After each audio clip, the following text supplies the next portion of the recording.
Hagar was a slave girl of Abraham. Sarah, Abraham's wife, had not borne him any children.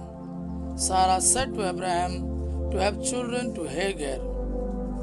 Abraham accepted her request, and Hagar bore a son through Abraham, whom she named Ishmael. Much later, God did show mercy on Abraham and Sarah did born a son who was born according to the promise of the Lord, and they named him Isaac. One day, Ishmael, whom Hagar the Egyptian had born to Abraham, was playing with Sarah's son Isaac. Sarah saw them and said to Abraham, "Send this slave girl and her son away. The son of this woman must not get any part of your wealth, what my son Isaac should inherit." On hearing this, Abraham was very troubled because Ishmael was also his son. But God said to Abraham, "Don't worry about the boy and your slave Hagar.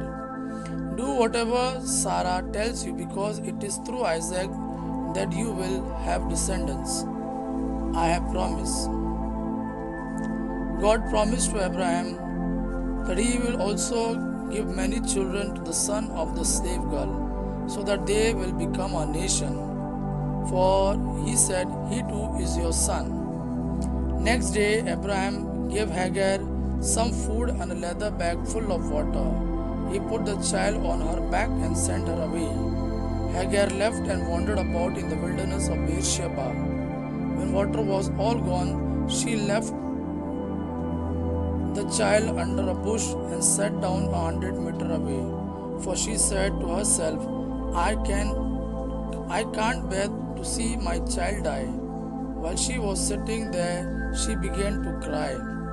God heard the boy crying, and from heaven the angel of God spoke to Hagar, "Don't be afraid. God has heard the boy crying.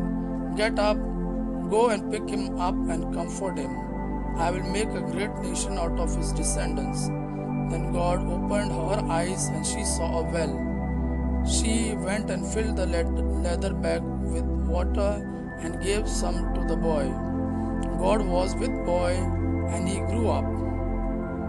He lived in the wilderness of Paran and became a skillful hunter.